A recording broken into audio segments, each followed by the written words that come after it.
Goeiemôre broers en susters. Baie welkom ook by vanoggend se erediens, ons ontmoeting met die Here. En mag dit vir almal ook wees tot opbou van ons geloof en ook tot eer van ons Here. Enkele paar afkondigings net vanaf die kerkraad se kant af. Vanoggend word die sakrament van die doop bedien aan Amay van Sail, dogtertjie van Shaal en Sonet van Sail, en baie welkom ook aan die grootouers. Ons het vir Louis en Leonor, Alberta en Irma. So baie welkom aan julle ook hier en mag dit vir julle ook tot groot versterking van julle geloof wees, van die Here se getrouheid ook, van geslag tot geslag, hoe die Here werk deur ons geslagte. Ons wil in die eerste plek gou eers vir Essie Venter verwelkom. Essie, kan jy gou net vinnig opstaan asseblief? As hy daar staan, hy agter. Essie, baie welkom in die gemeente. Almal kan jou sien. Hier's 'n foto hier voor, nog 'n werklikheid daar agter. Essie kom vanaf Middelburg in Mpumalanga en julle sal sien hy's daar tussen 'n klomp familie, Jan en Corrie, so baie welkom. En hy ken ook reeds al 'n paar van die jonger mense in die gemeente, maar dieselfde vir jou ook. Mag jy die Here saam met ons aanbid en mag dit vir jou ook 'n mooi paadjie saam met ons wees in jou groei in jou geloof. So baie welkom hier by ons. As daar nog besoekers is, as jy vanoggend hier vir die eerste keer is of jy kom kuier net by ons vandag, hier in die agterkant van die kerk, as jy daar uitgaan, is daar 'n boom, daar staan 'n bordjie mooi welkomboom. Gaan asseblief so intoe na die tyd. Iemand sal vir jou daar wag en 'n bietjie met jou gesels. As jy meer wil uitvind van die gemeente, hoe dinge werk, as jy lidmaat wil word, hoe dit werk, stap gerus daar uit en iemand sal jou ontvang en dan daardie gesprekke ook met jou hê. Ons dinkend meelewing aan Nora Rousseau en Jannie Rousseau, wie se broer oorlede is ook die swaar van Nelly Kosteres. Dis Ben Kosteres, hy's in die Gereformeerde Kerk Bellville gewees, en ons bid vir hulle ook die ryke troos van die Here toe.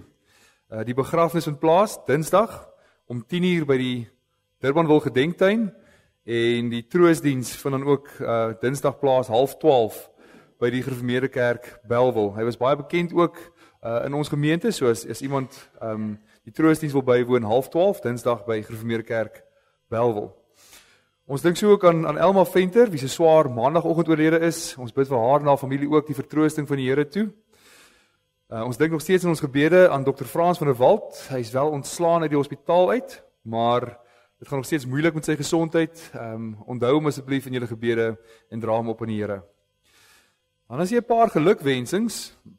In die eerste plek aan David en Erika Huisamen, en hulle een seentjie Isak, en die geboorte van Sarel Jakob. Nou, ek weet nie wat sy noemnaam sal wees nie, maar hy is die 29ste November gebore. Ons sê vir hulle ook hartlik geluk met die toevoeging in die familie, en mag julle vir mekaar 'n vreugde en seën ook in die lewe wees.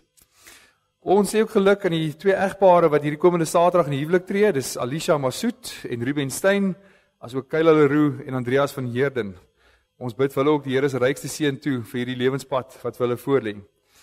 Dan ook hartlik geluk aan Johan en Marie Du Plessis. Die afkondiging wat hier geskryf is, wie se kleinkind DV môre gebore word. Ons het nou verneem die kleinkind is gebore, so aan hulle ook baie geluk.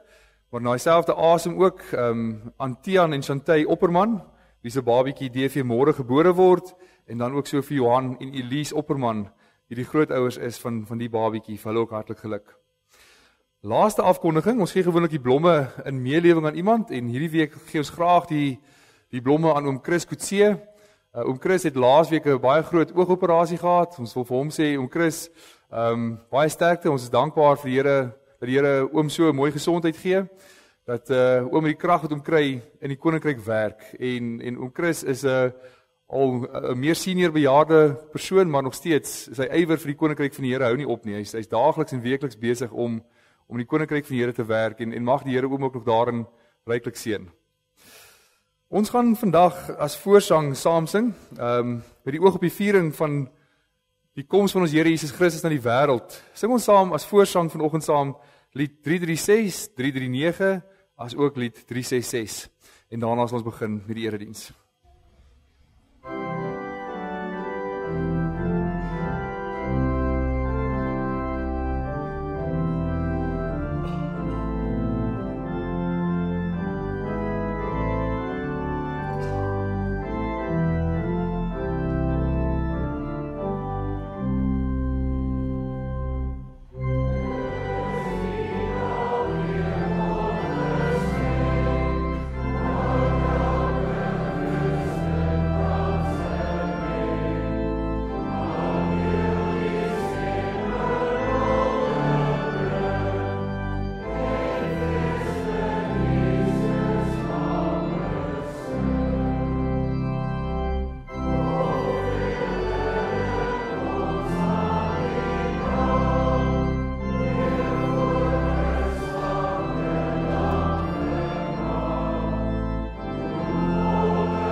Aan hom wat op die troon sit en aan die lam behoort die lof en die eer, die heerlikheid en die krag tot in alle ewigheid.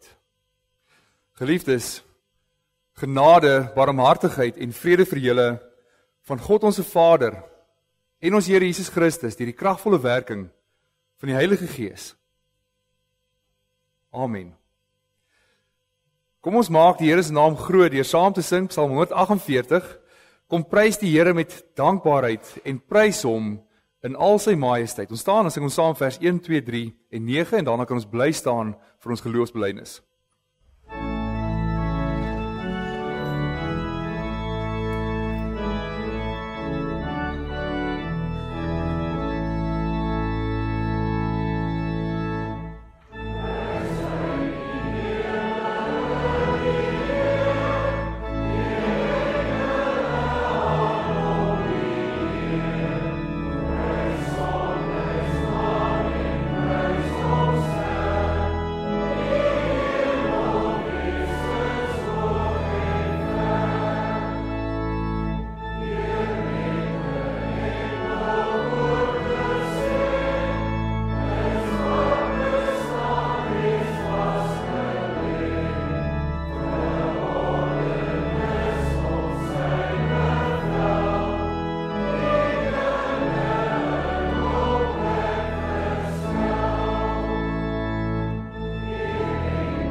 Ek glo in God die Vader, die Almagtige, die Skepper van die hemel en aarde.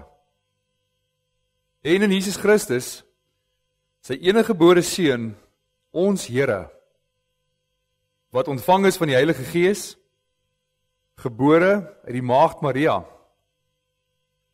wat gelei het onder Pontius Pilatus, gekruisig is, gesterf het en begrawe is. Hy het die lyding van die hel ondergaan. Hy het op die 3de dag opgestaan uit die dood, opgevaar na die hemel en sit in die regterhand van God, die Almagtige Vader, waarvandaan hy sal kom om die lewendes en die dooies te oordeel. Ek glo in die Heilige Gees. Ek glo aan 'n heilige algemene Christelike kerk, die gemeenskap van die heiliges, die vergifnis van sondes, die opstanding van die liggaam en 'n ewige lewe. Amen. In ons verootmoediging voor die Here, luister ons saam na die wet van die Here en wat die Here vir ons vra hoe ons lewe moet lyk. En in antwoord daarop gaan ons saam sing Psalm 57. En die woorde wat ons gaan saam sing is onder andere dat ek voel weer veilig by U Heer. U trou reik tot in die wolke. Met ander woorde dat as ek besef wat ek is en wie ek is voor die Here in my sonde, moet 'n mens eintlik met groot angs weg van die Here af vlug. Maar ons weet dat deur ons Here Jesus Christus is daar vir ons genade en juist daarom vind ons troos ook by hom alleen. Toe het God al hierdie gebooie aangekondig. Ek is die Here jou God wat jou uit Egipte, uit die plek van slawerny bevry het. En jy mag naas my geen ander gode hê nie. Jy mag nie vir jou 'n beeld of enige afbeelding maak van wat in die hemel daarbo, of op die aarde hieronder, of in die water onder die aarde is nie. Jy mag hulle nie vereer of dien nie, want ek, die Here jou God, Eis onverdeelde trou aan my. Ek reken kinders die sondes van hulle vaders toe, selfs tot in die 3de en die 4de geslag van die wat my haat, maar ek betoon my liefde tot aan die 1000ste geslag van die wat my liefhet, en my gebooie gehoorsaam. Jy mag die naam van die Here jou God nie misbruik nie, want die Here sal die een wat sy naam misbruik, nie ongestraf laat bly nie. Sorg dat jy die Sabbatdag heilig hou. 6 dae moet jy werk en alles doen wat jy moet, maar die 7de dag is die Sabbat van die Here jou God. Dan mag jy geen werk doen nie. Nie jy, of jou seun of jou dogter, of die man of vrou vir jou werk, of enige dier van jou, of die vreemdeling by jou nie. Die Here het in 6 dae die hemel en alles daarin gemaak, en die aarde en alles daarop, die see en alles daarin. Op die 7de dag het hy gerus, en daarom het die Here dit as gereelde rusdag geheilig.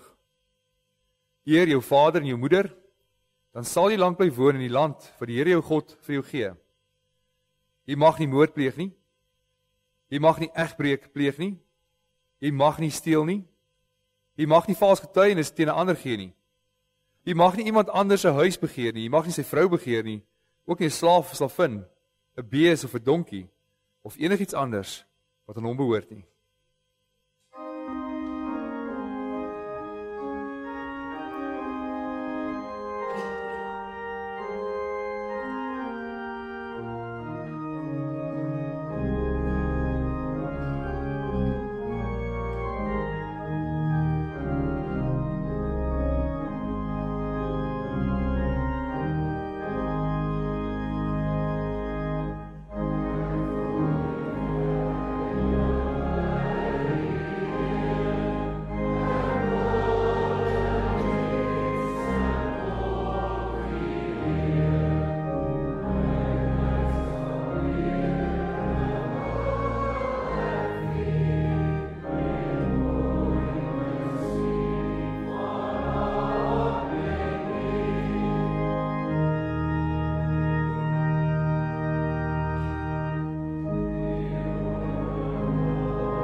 Ons gaan nou voort met die bediening van die doop en ek gaan eers die formulier voorhou en dan sal ek net nou vir Sjaal en Sonet ook vra om vorentoe te kom. Kom ons luister eers saam na die formulier. Die hoofsaak van die leer van die heilige doop word in hierdie 3 punte saamgevat. In die eerste plek, ons en ons kinders is in sonde ontvang en gebore en is daarom onder die toorn van God, sodat ons nie in die koninkryk van God kan inkom nie, tensy ons opnuut gebore word. Dit word aan ons geleer deur die indompeling in en die besprinkeling met die water, waardeur die onreinheid van ons siele vir ons aangetoon word. Ons word daardeur vermaan om 'n afkeer van onsself te hê, ons voor God te verootmoedig en ons reiniging en saligheid buite onsself te soek. In die tweede plek, die heilige doop betuig en verseël aan ons die afwassing van die sondes deur Jesus Christus. Daarom word ons gedoop in die naam van God, die Vader en die Seun en die Heilige Gees. As ons in die naam van die Vader gedoop word, betuig en verseël God die Vader aan ons dat hy 'n ewige genadeverbond met ons sluit. Dat hy ons tot sy kinders en erfgename aanneem en ons daarom met alle goeie dinge wil versorg en alle kwaad van ons wil afweer of tot ons beswil wil beskik. As ons in die naam van die Seun gedoop word, verseël die Seun aan ons dat hy ons in sy bloed van al ons sondes afwas. Daarmee lyf hy ons in die gemeenskap van sy dood en opstanding in. Hy doen dit so dat ons van ons sondes bevry en voor God regverdig gereken word. Net so ook, wanneer ons in die naam van die Heilige Gees gedoop word, verseker die Heilige Gees ons deur hierdie heilige sakrament dat hy in ons wil woon en ons word lidmate van Christus wil heilig. Dit doen hy deur tot ons eiendom te maak wat ons in Christus het, naamlik die afwassing van ons sondes en die daaglikse vernuwing van ons lewe, totdat ons uiteindelik onder die gemeente van die wat uitverkies is en die ewige lewe vlekkeloos gestel sal word. En derdens, omdat alle verbonde uit 2 dele bestaan, daarom word ons ook weer deur God met die doop vermaan en verplig tot 'n nuwe gehoorsaamheid. Ons moet naamlik hierdie enige God, Vader, Seun en Heilige Gees aanhang, vertrou en lief hê met ons hele hart, met ons hele siel, met ons hele verstand en met al ons kragte. Ons moet van die wêreld afsien. Ons moet ons ou natuur doodmaak en ons lewe in volkomme toewyding aan God lei. As ons soms uit swakheid en sondes val, moet ons nie die genade van God twyfel of in die sondes bly lê nie. Die doop is immers 'n seël en ontwyfelbare getuienis dat ons 'n ewige verbond met God het. En hoewel ons kinders hierdie dinge nie verstaan nie, mag hulle nogtans nie daarom van die doop uitgesluit word nie. Aangesien hulle, sonder dat hulle dit weet, aan die verdoemenis in Adam deel het en ook, sonder dat hulle dit weet, weer in Christus tot genade aangeneem word. Net so spreek God tot Abraham, die vader van alle gelowiges, en daarom ook tot ons en ons kinders, wanneer hy sê, ek sal my verbond oprig tussen my en jou nageslag na jou, in hulle geslagte as 'n ewige verbond, om vir jou 'n God te wees, en vir jou nageslag na jou. Dit getuig Petrus ook met hierdie woorde, want die belofte kom julle toe, en julle kinders, en almal wat daar ver is, en die wat die Here ons God na hom sal roep. Daarom het God vroeër beveel dat hulle besny moet word, wat 'n seël van die verbond en van die geregtigheid van die geloof was. Net so het Christus hulle ook omhels, die hande opgelê en hulle geseën. Omdat die doop nou in die plek van die besnydenis gekom het, moet die kinders as erfgename van die koninkryk van God en van sy verbond gedoop word. Die ouers is verplig om hulle kinders terwyl hulle opgroei breedvoeriger hieroor te onderrig. Geliefde gemeente, ontvang dan ook vir my as deel van die verbondsvolk van God en van die liggaam van Christus en wees lief vir haar en bid vir haar en haar ouers en wees ook 'n voorbeeld vir haar van 'n lewe in Christus. Kom ons bid saam. Ons Vader wat in die hemel is, U het volgens U regverdige oordeel die ongelowige wêreld met die sondvloed gestraf, maar U het 8 mense vir Noag wat regverdig is en sy gesin in U groot barmhartigheid gered. U het ook die verharde Farao en sy man in die Rooi See laat verdrink, terwyl U volk veilig op droë grond daardeur gelei het. Wat vir ons so 'n duidelike afbeelding van die doop is. Ons bid dan dat U uit U oorvloedige genade ook na my sal omsien en haar deur die Heilige Gees in die Seun Jesus Christus sal inlyf. Laat sy saam met hom in sy dood begrawe word en saam met hom opstaan in 'n nuwe lewe. En help haar dat sy haar kruis met blymoedigheid sal dra. Dat sy Christus elke dag sal navolg en hom met opregte geloof en vaste hoop en vurige liefde sal aanhang.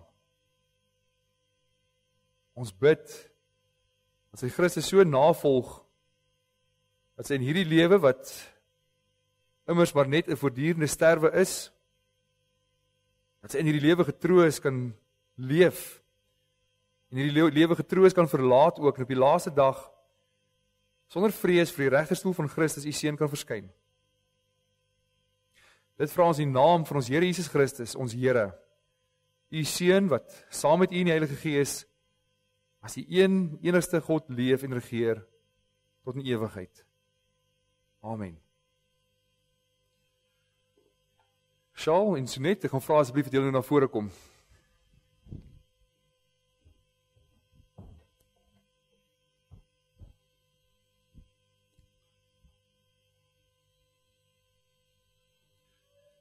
En Emma.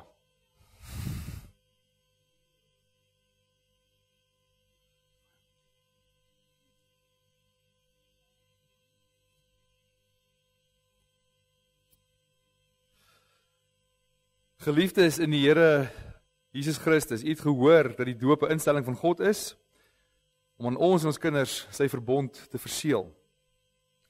En daarom moet ons dit vir hierdie doel doen, en nie uit 'n gewoonte of uit 'n bygeloof nie.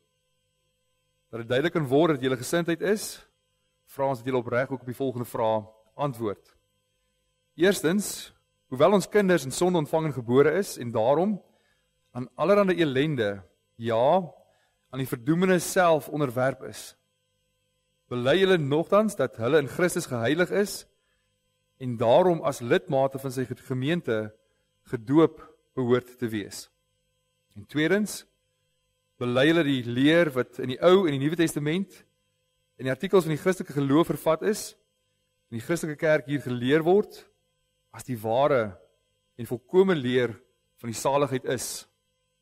En derdens, beloof julle en neem julle voor om vir aan my, van wie julle die vader en die moeder is, wanneer sy dit kan verstaan, en die genoemde leer na julle vermoë te onderrig, en haar ook te laat onderrig.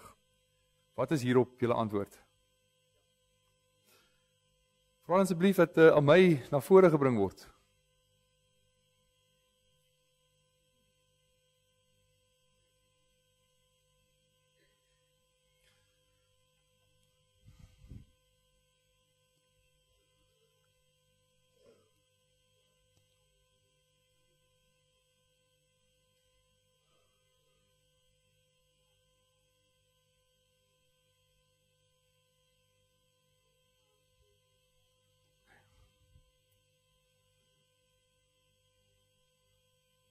Aan my van Seil, ek doop jou in die naam van die Vader, en die Seun, en die Heilige Gees.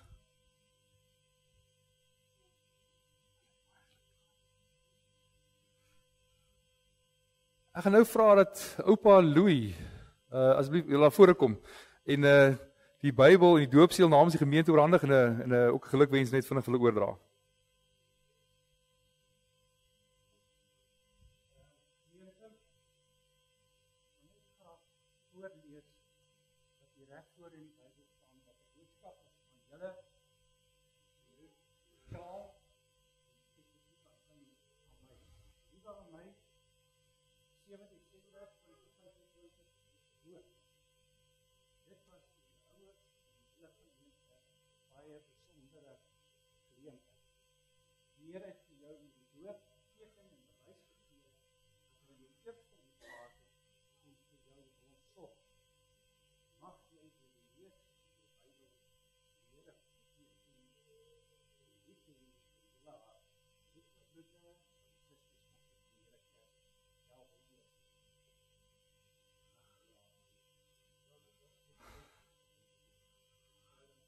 Louis. Baie geluk julle. Kom ons sing tot eer van die Here, Psalm 89, ons doen dit staande, en ons sing van goedertierenheid, of met ander woorde van die Here se genade of sy goedaardigheid, sal ek vir ewig sing, en aan u trou, o Heer, altyd my hulde bring. Ons staan en sing ons saam tot eer van die Here, Psalm 89 vers 1.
Kom ons bid saam.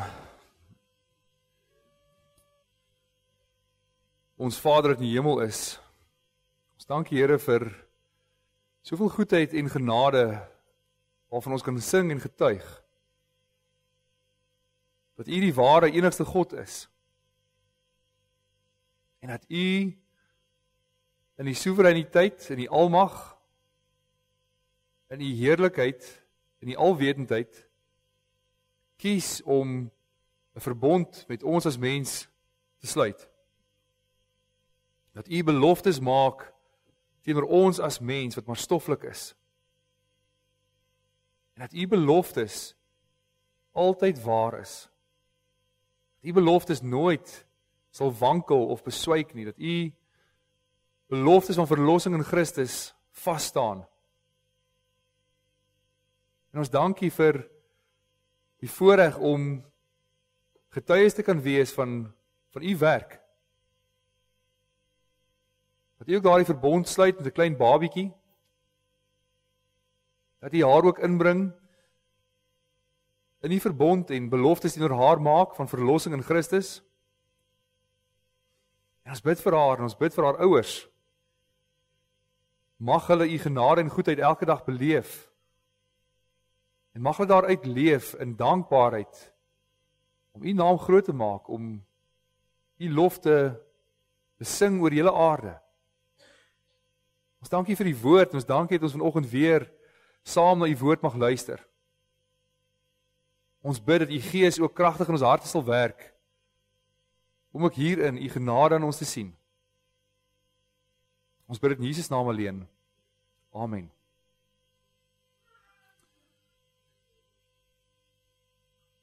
Geliefdes, ons luister vanoggend saam na die woord van die Here uit Genesis 11.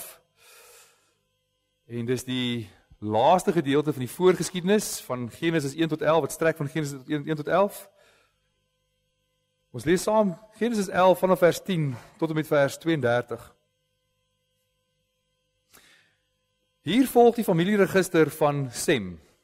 Toe Sem 100 was, het hy die vader geword van Arpaksad, 2 jaar na die oorstroming. Sem het na die geboorte van Arpaksad nog 500 jaar geleef en het seuns en dogters gehad. Toe Arpaksad 35 was, het hy die vader geword van Selag. Arpaksad het na die geboorte van Selag nog 403 jaar geleef en het seuns en dogters gehad. Toe Selag 30 was, het hy die vader geword van Heber. Selag het na die geboorte van Heber nog 403 jaar geleef en het seuns en dogters gehad. Toe Heber 34 was, het hy die vader geword van Peleg. Heber het na die geboorte van Peleg nog 430 jaar geleef en het seuns en dogters gehad. Toe Peleg 30 was, het hy die vader geword van Reu. Peleg het na die geboorte van Reu nog 209 jaar geleef en het seuns en dogters gehad. Toe Reu 32 was, het hy die vader geword van Serug. Reu het na die geboorte van Serug nog 207 jaar geleef en het seuns en dogters gehad. Toe Serug 30 was, het hy die vader geword van Nahor. Serug het na die geboorte van Nahor nog 200 jaar geleef en het seuns en dogters gehad. Toe Nahor 29 was, het hy die vader geword van Tera. Nahor het na die geboorte van Tera nog 119 jaar geleef en het seuns en dogters gehad. Toe Tera 70 was, het hy die vader geword van Abram, Nahor en Haran. Hier volg die familiegeskiedenis van Tera. Tera het die vader geword van Abraham, Nahor en Haran. En Haran het die vader geword van Lot. Haran het in Ur van die Galdeërs, sy geboorteland, gesterf, toe sy vader Tera nog geleef het. Abraham het getrou en Nahor ook. Abraham se vrou, sy naam was Sarai. En die van Nahor se vrou was Milka, 'n dogter van Haran, wat nie net die vader van Milka was nie, maar ook van Jeska. Sarai was onvrugbaar, sy het nie kinders gehad nie.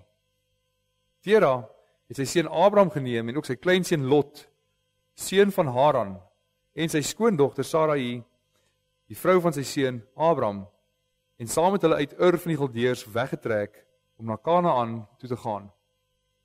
Maar hulle het net tot by Haran getrek en in die stad gaan woon. Tera was 205 jaar oud toe hy in Haran gesterf het.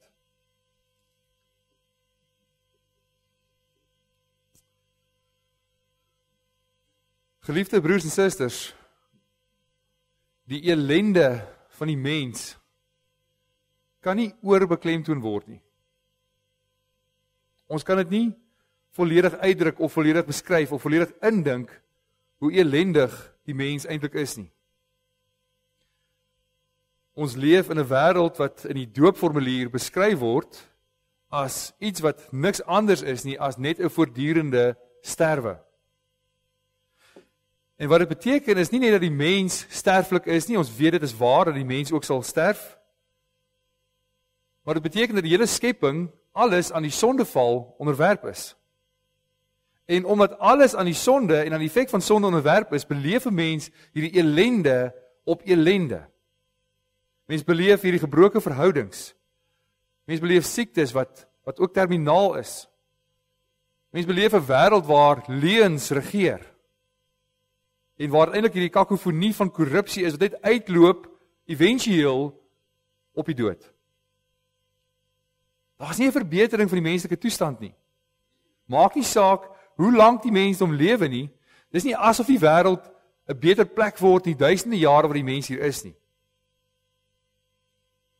Die menslike hart kan nie verander word deur die mens self nie. En dis presies wat ons ook hier sien in die verhaal van die tydperk voordat die Here vir Abraham geroep het. As jy nou as 'n volwasse persoon of as iemand die eerste keer die Bybel sal optel en sal van die begin af begin lees, sal jy iets van 'n patroon hier in Genesis 1 tot 11 raak lees. En dan veral hier in hoofstuk 11 eintlik al vir die verwagting hê van 'n groot gebeurtenis wat nou weer moet gebeur. Want die geskiedenis, as jy by die begin, is dat God begin met die skepping van alle dinge, dat alles volmaak en goed geskep is. Alles is gemaak om sy naam te verheerlik. En hy het die tuin gemaak om in die perfekte gemeenskap met die mens te leef. En dan volg hierdie afbreek van wat God gemaak het. Dit kom deur die mens wat kan kies of hy God wil gehoorsaam of nie.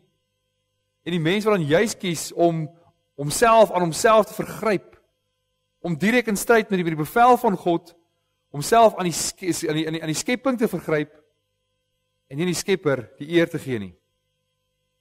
Adam en Eva is ongehoorsaam aan die slang wat hulle oor die waarheid van God se woord laat twyfel. Hulle is ongehoorsaam aan God se bevel, hulle eet van die vrug en net daar verander die hele menslike natuur. Hulle leer kwaad ken.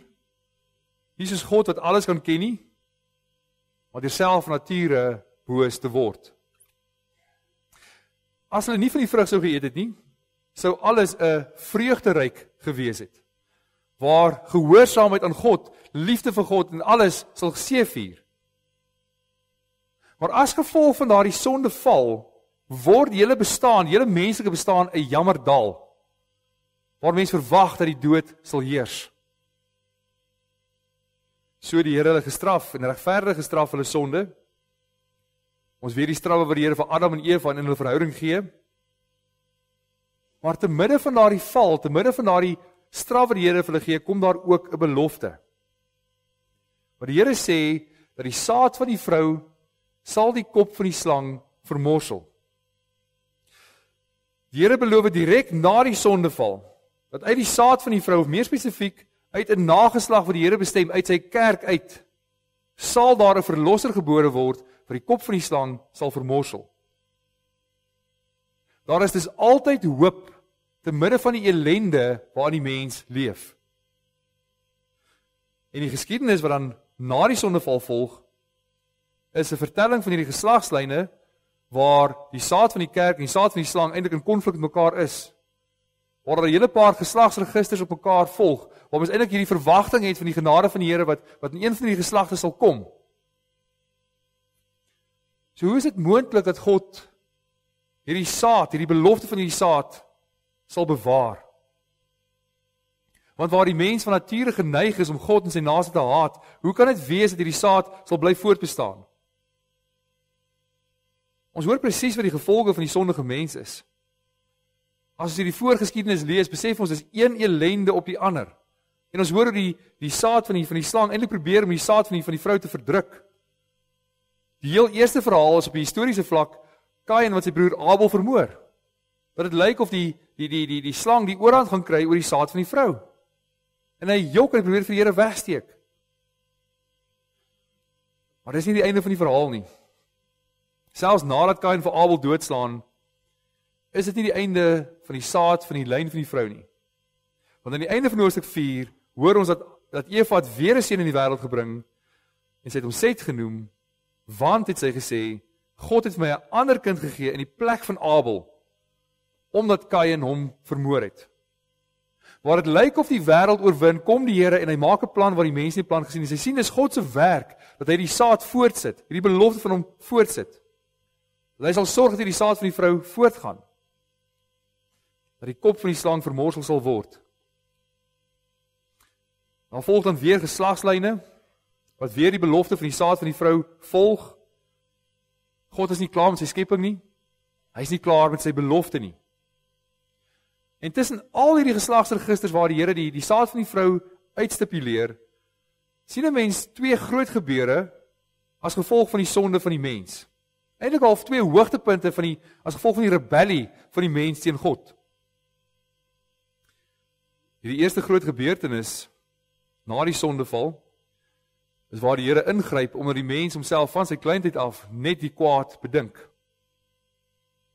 En die Here stuur 'n vloed in die tyd van Noag, waar die miljoene der miljoene mense op die aarde wegvee. Want by die vloed hoor ons dat daar geweldig baie ondertrouery was wat die bewaring van die saad bedreig het, wat die Here dan vir Noag en sy gesin bewaar het. En die tweede groot gebeurtenis waar die Here weer ingryp, is die toring van Babel, waar die hele mensdom in opstand teen die Here weier om te versprei. Die hele mensdom werk saam om in opstand teen die Here te werk, om 'n rebellie teen God te begin.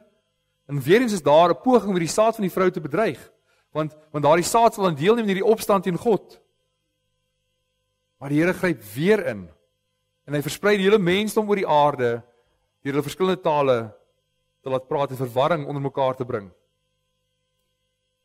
Die verhaal van Noag word vir ons in 4 hoofstukke vertel, en die verhaal van die toring van Babel in 1 hoofstuk. En weer eens is daar geslagsregisters tussenin, om God se getrou te bewys, maar sy plan met die mensdom gaan aan. En nou verwag jy as eerste leser van Genesis, as ek nou geslagsregister en ellende en rebellie teen God gelees het, geslagsregisters en nog ellende en rebellie, dat dan na hierdie geslagsregister daar weer ellende en rebellie nog 'n groot gebeurtenis sal wees. Wat gaan die Here volgende laat plaasvind as gevolg daarvan? Wat se opstand gaan die mens nou doen? Wat gaan die Here volgende laat gebeur? Daar was klaar vernietiging, daar was klaar verdeling. Wat is God se volgende plan as ek hierdie geslagsregisters lees? En dan gebeur hierdie derde vertelling in Genesis 1 tot 11. Wat verwag mense sal dit wees? Hierdie derde gebeurtenis is nie 'n straf nie, maar waar God ingryp, is dit genade. Dis die tyd wat aangebreek het, wat die Here bestem het, wat hierdie voortsetting van sy belofte, hierdie geslagslyn van die saad van die vrou, wat sal uitloop op die roeping van Abraham, gaan gebeur. So die sonde van die mens het nie die laaste antwoord nie. Soos in die res van Genesis 1 tot 11 oortref God se genade elke keer weer die sonde van die mens en verseker hy sy vooruitgang en sy seën in die mensdom. Die Here is besig om te verduidelik hoe hy sy genade te midde van hierdie ellende aan die mens gaan bewys. So die gedeelte wat ons saam gelees het, begin met die woorde, dat is die familieregister van Sem. En dadelik besef 'n mens dat dit is ook weer eens 'n voortsetting van die geslagslyn van Set. Dis die belofte wat die Here deur Set gemaak het, en wat dan later, na Noag se tyd, deur Sem voortgaan. Dat hierdie belofte wat die Here deur Set gemaak het, na Noag deur Sem voortgaan. Want die Here het, nadat Noag en sy seuns uit die ark gekom het hy hierdie belofte aan Sem gemaak, of hierdie uitspraak aan Sem gemaak. Na die gebeure waar Noag kaal en dronk in sy tent lê, en Gam het bespot het Sem en Jafet hulle pa bedek. En Noag het Sem geseën met die woorde, die Here, die God van Sem, moet geprys word. En juist daarom weet ons dat hierdie geslagslyn van die Here se belofte gaan deur Sem gebeur. En wanneer ons hierdie geslagslyn van Sem lees, dan verwag 'n mens eintlik hierdie seën van die Here. Mens verwag eintlik om te sien maar daar gaan net wonderlike dinge gebeur omdat Noag hom geseën het. Maar aanvanklik is dit heeltemal die teendeel wat gebeur. As jy die eerste keer hierdie geslagsregister lees en jy vergelyk dit met die vorige geslagsregisters, kom jy agter met 'n skok dat die mense leef nie meer so lank nie. Dat die Here se belofte, sy woorde wat hy in Genesis 6 vers 3 voor die vloed gemaak het, my gees sal nie meer so lank in die mens woon nie, is waar. Die Here het daar gesê hulle sal 120 jaar oud word. En hoor eens hoe hierdie geslagslyn deur die vloed vertel word. Elke geslag leef korter. Sem ongeveer 600 jaar, Arpaksad 440 jaar ongeveer, Nahor 150 jaar. Elke keer kom die dood vinniger en vinniger en vinniger op die mens. Hierdie gevolge van die dood of van die sondeval is steeds daar. En trouens, dis baie meer prominent, baie meer in jou gesig, baie meer bewus daarvan. Daar's nie honderde jaar, amper 1000 jaar wat verbygaan voor iemand sterf nie. Dit kom net baie vinniger op mekaar. Mense sterf een op die ander, sterf hulle. Leef skaars 100 jaar. Hierdie besef van die voortdurende sterwe van die mens is baie duideliker. En dit vergroot eintlik hierdie vraag, maar hoe sal God sy belofte kan nakom? Want dit lyk of hierdie ellende net al hoe meer verhoog. En dan hoor ons van Tera, wat die pa geword het van Abraham, Haran en Nahor. En weer eens word dit vir ons baie mooi vertel dat ons besef hoe groot die Here se genade in sy uitverkiesing van iemand is. Want hier word vir ons baie mooi detail gegee oor wat presies daar gebeur in Tera en sy seuns se lewe. Wat opmerklik is in die eerste plek is dat Tera eers op 70 'n vader geword het. En as jy gaan kyk, die mense net voor met op 29, 30 het al ouers geword. Dit lyk dus of daar nie 'n belofte in vervulling kan kom by hom nie, dat die seën van die Here nie by hom kan plaasvind nie, maar dan ontvang hy die seën van die Here en hy kry kinders. Om dan die genadewerk van die Here te laat uitstaan, word die lewe van Haran vir ons eerste uitgewys. En hoor watter jammerdal, watter ellendige bestaan van die mens word vir ons hier vertel. Hoewel Haran vir Tera gebore is en hy die vader van Lot geword het Haran gesterf in die land van die Galdeërs. Ur van die Galdeërs is eintlik by Babel. En is eintlik 'n beskrywing van die wêreld. Eintlik 'n beskrywing van 'n wêreld wat ander gode of afgode aanbid. En dit word vir ons presies so vertel ook in die boek Joshua, as Joshua die volk aanspreek en oor die roeping van Abraham, en hy sê, maar wat is die Here sê dat hy hulle voorvaders onder wie Tera was, lank gelede aan die ander kant die Eufraat waar hulle gewoon het en waar hulle ander gode gedien het, geroep het. Dat hy daar vir Abraham uit die ander kant die Eufraat geneem het. Dit word dus in soveel woorde gesê dat Abraham en sy gesin was afgodsdienaars. Hulle het nie die Here geken nie. Dit eintlik gelyk daar of die belofte van die Here van die saad ook tot niets sal gaan. Maar die Here het nie aan Haran genade getoon om hom uit Ur van die Galdeërs te bring nie. Hy het daar in Ur as 'n afgodsdienaar gesterf. En besef baie mooi, dis Abraham se broer. Dis Abraham se bloedbroer en die Here het in sy soewereiniteit besluit om hom verby te gaan en sy genade aan Abraham te betoon. En dis ook die eerste geval in die Bybel waar ons vertel word waar 'n kind van natuurlike oorsake voor sy ouers sterf.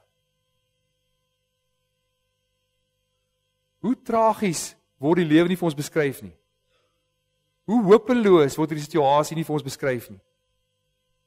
En nou speel die tragedie nog verder uit deurdat sy ander seun Abraham se vrou onvrugbaar is. Sy kan nie kinders kry nie, daar kan nie lewe voortgebring word nie.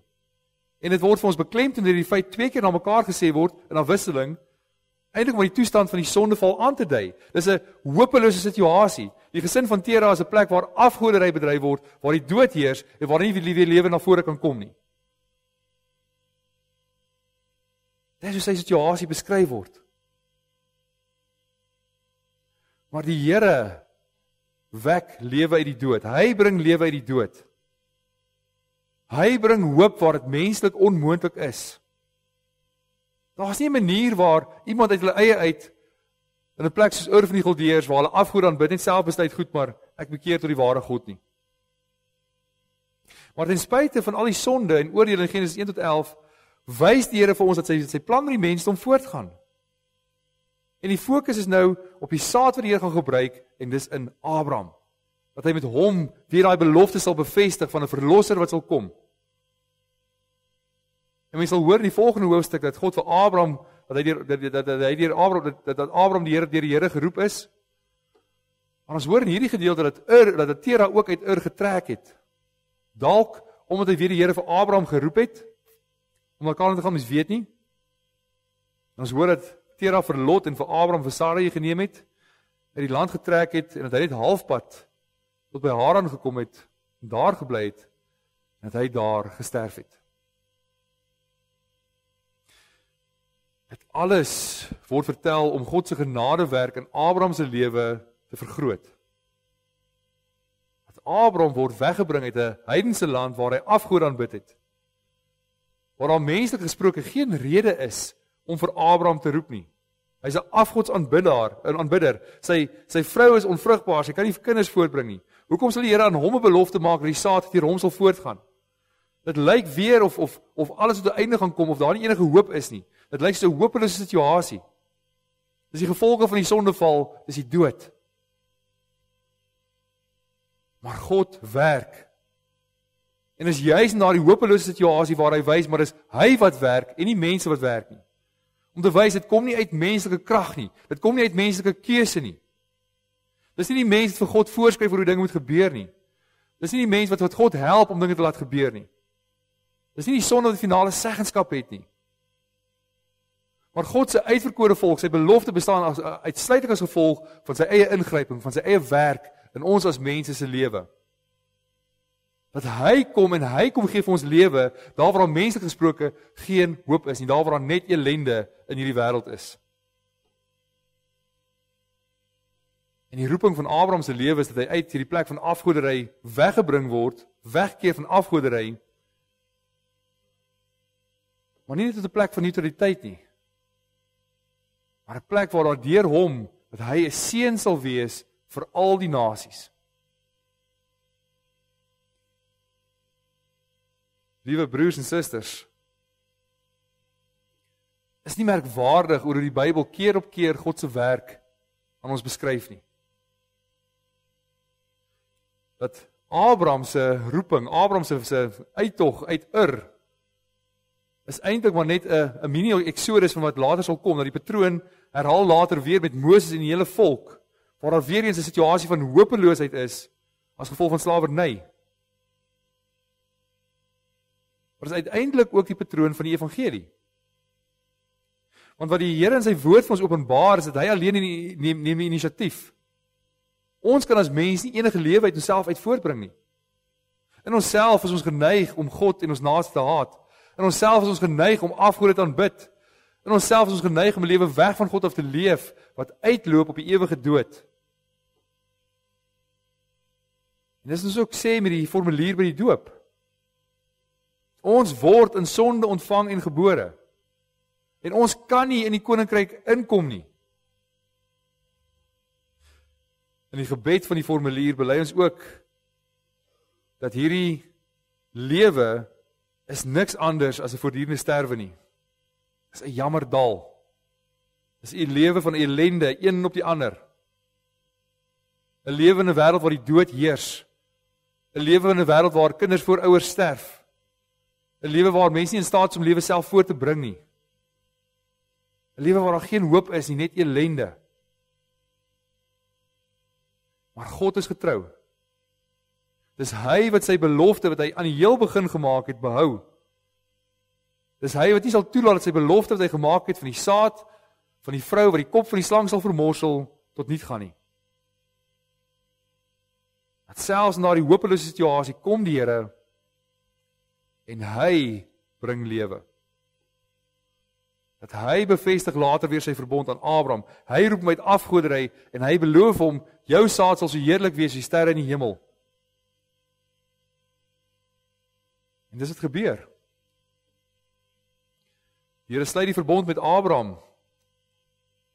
En die uitverkore volk van God, Israel, kom deur hom. En uit hulle kom die Messias. Die een wat die kop van die slang sal vermorsel, die een wat die Satan sal vernietig. Die een wat lewe bring. Dis Jesus Christus. Dis hy wat die lewe vir ons bring in die wêreld van dood. En hy leef in die lewe van volmaakte gehoorsaamheid aan die Vader en hy gee daar vir ons die lewe. In hom alleen is daar lewe en hoop vir hierdie wêreld. En daarom sê die formulier ook dat ons onder die toren van God is. Tensy ons opnuut gebore word. Tensy die Heilige Gees kom en daar die lewe aan ons gee. Dis die Here wat mense in hierdie absolute hopelose situasie kom en hulle vat en hulle red van 'n doodsbestaan. Hulle verlos deur hulle lewe te gee. In hom alleen is daar lewe, buite hom is daar nie enige lewe nie, is daar nie enige hoop nie. En dit onderstreep weer vir ons dat God nooit ophou werk nie. Dat hy alleen die inisiatief neem, dat hy bring mense van die afgoderry na die lewe van hom, na hom toe, om hom te aanbid. En dis wat die Here vir ons reg in die Nuwe Testament ook verkondig, die geestelike werklikheid, dat ons lewe in hierdie wêreld en as die Here God nie in ons lewe omdraai nie, sal ons in die lewe van afgoderry sterf. Ons hoor baie mooi in Kolossense 1, dat ons met blydskap die Vader moet dank, wat ons geskik gemaak het, om deel te hê aan die erfenis, wat vir gelowiges wag in die ryk van die lig. Hy het ons uit die mag van die duisternis weggeruk, en ons onder die heerskappy gestel van sy Seun wat hy liefhet. Deur die Seun het ons verlossing verkry, die vergewing van ons sondes. Dit kan nie duideliker gestel word nie. Dis ons juist verkondig ook, of wat deur die doop verkondig word. Want die doop wys na die afwassing van ons sondes, deur die bloed van Jesus. Dit wys na hom wat ons nuut maak, wat in ons lewe gee, wat deur sy Gees in ons woon. En dis wat die Here deur die doop ook vir ons verkondig. Daar is hoop. In hierdie lewe van die wêreld van net ellende op ellende op ellende, is daar hoop. Is daar troos. En is alleen in Jesus Christus. En God wil hê dat doopelinge en ons dit moet weet. En hy maak daardie beloftes ook aan ons, 'n verbond met ons en sê, maar hierdie beloftes is waar ook vir julle. Dat ons ook deel moet hê aan daardie lewe en hoop. Daarom, geliefdes, is die groot genade en die roeping en die werk van die Here. Daar is nie 'n situasie in hierdie lewe wat ellendig is waar die Here is nie. Daar is nie 'n situasie van dood wat die Here nie in lewe kan verander nie. Daar is nooit enige omstandighede wat hopeloos vir hom is nie. Hy bring en gee vir ons hoop in hierdie wêreld. En jy is daarom dat ons God se naam loof vir sy verlossing, wat hy vir ons in Christus gee. Dat hy aan ons die enigste weg tot die lewe gee. Maar die enigste hoop in Jesus Christus. Amen. Kom ons bid saam.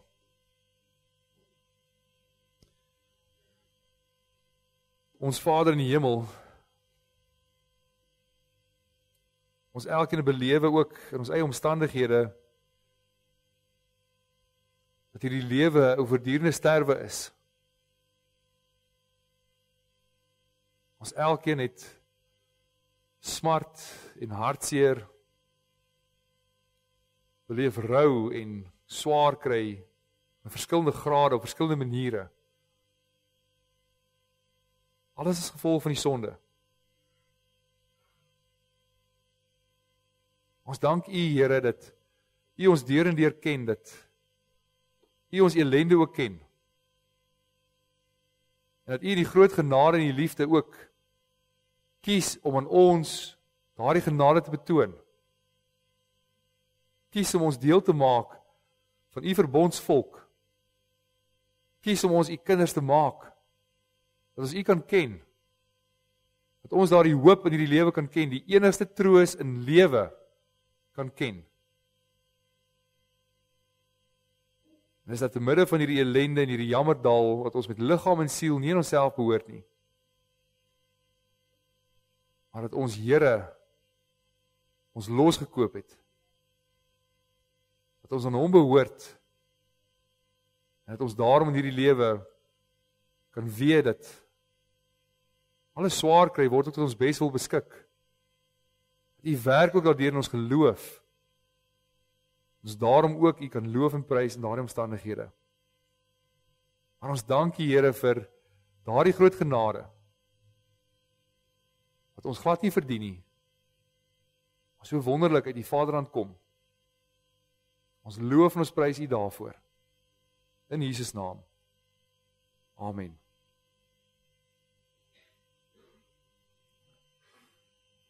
Geliefdes, wanneer u liefdegawe gee, ons gee vanoggend vir die diakonale kas, sowel as ook vir die teologiese studentekas. Die teologiese studentekas help in die versorging van jong manne, studente wat leer ook om predikant te word.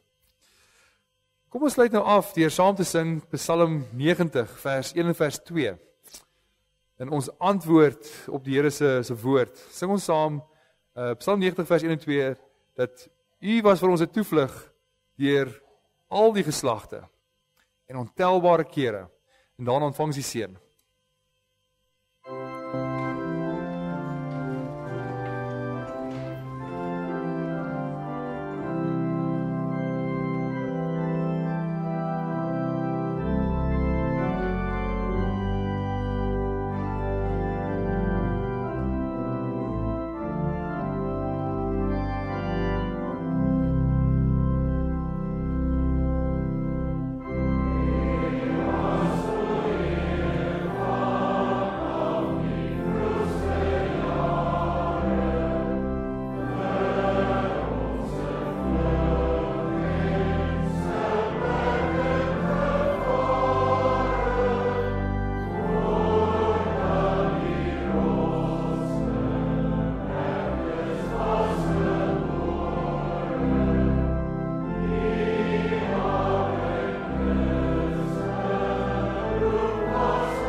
Ekskuus, hierdie was die Toosies berei, maar kom ons sing net vers 9 van Toosies ook asseblief. Kan ons net vers 9 kry, Pieter, dan sing ons vers 9 saam van Toosies.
ontvang die seën van die Here. Die genade van ons Here Jesus Christus en die liefde van God ons Vader en die gemeenskap van die Heilige Gees is en bly by elkeen van u. Amen.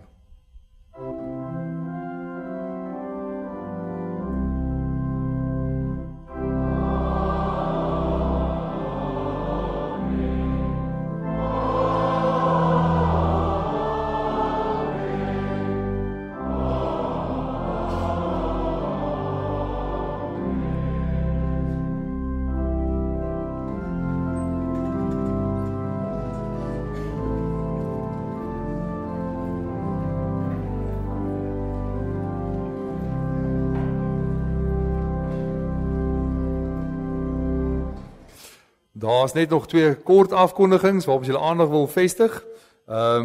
Eerste plek, hier is die boek van Dominee Reinder en Cecile, staan hier voor waar jy 'n boodskapie kan skryf. Dit vat nogal langer as ons gedink het, so as elke keer 'n ry mense, so as jy nog nie kans gehad nie, kom die boek sal nog hier wees tot die einde van die maand toe. Laat eers asseblief ook hier vir hulle boodskapie skryf. En dan eintlik voor die hand liggend, maar ons op Sondag aand het ons ook eredienste, waar ons ook saamkom en die Here te aanbid, en vanaand gaan dit ook dan wees dat ons Kersliedere ook saam met doen. So u word ook hartlik uitgenooi, vanselfsprekend ook na die aandediens. Baie dankie.